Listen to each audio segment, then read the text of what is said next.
So let's first take a look at a map and figure out where in the heck Nazareth is. So here we find a map of Europe, the continent of Europe and of northern Africa. And I just want to remind you where we're at. So this is Spain over here, and here's France, and there's the British Isles over here, and this is Italy, and this is Greece down here, and here's Turkey over here, and of course northern Africa down below. And in this little tiny area right over here, we find the nation, what today we would call the nation of Israel and Palestine. So let's take a little closer look. And so here's the Mediterranean Sea, here's the Sea of Galilee, there's the Jordan River that flows into the Dead Sea here. Here is Bethlehem, where Jesus is born, Jerusalem just a few miles away, and here is Nazareth, where this story begins, the Annunciation to Mary. And it's about 65 miles as the crow flies from Nazareth to Bethlehem. So a little closer look, and we're going to find that Nazareth is here. Today it's a huge sprawling town of about 78,000 people, and these are just archaeological ruins at Cephalus. But in the time that Jesus was born, Cephalus was a town of 30,000 people, and Nazareth only had a few dozen people living there. Again, here's the Mediterranean, here's the Sea of Galilee, and Nazareth was about 17 miles from the Mediterranean Sea, and it was about 15 miles from the Sea of Galilee. All right, so a couple of things that are helpful to know if you visit these places, and I'm going to take you there in just a moment by means of video, but if you visit these places, Cephalus, again, was the town that everybody wanted to live in.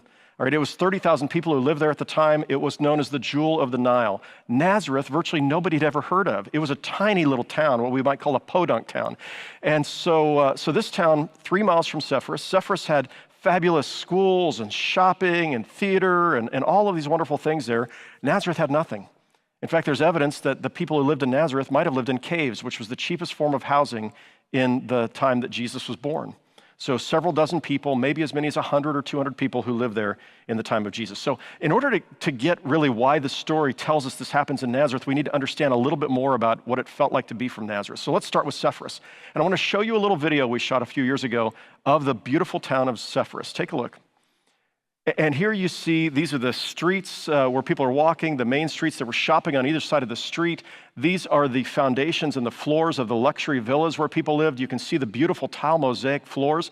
You know, these are people's dining rooms and living rooms. And I mean, even the nicest houses in Kansas City, the mansions here don't have things like this. This is the Mona Lisa of the Galilee. It's in the dining room of one of these beautiful Roman villas.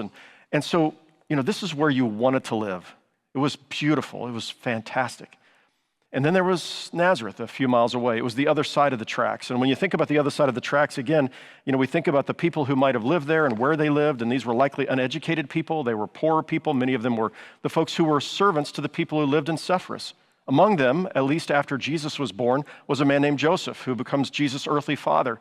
And Joseph, we know, we describe him as a carpenter, but the Greek word really signifies somebody who was more of a handyman or a woodworker who would fix things when they were broken. And so, you know, the people who lived in Nazareth, likely the people who served the folks who lived in Cephalus.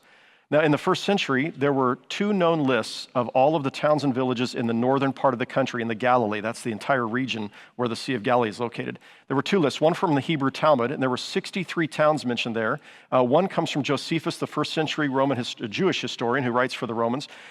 In neither of those lists, 63 and 45 in the towns listed in Josephus's list, Nazareth isn't mentioned. You see, it's just a town that has virtually no significance for anybody except for the people who lived there. God sent an angel, the angel Gabriel, to Mary who lived in Nazareth.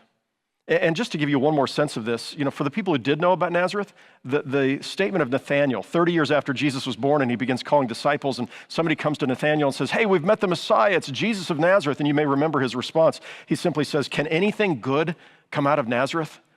I mean, that's how people looked at Nazareth in the time of Christ.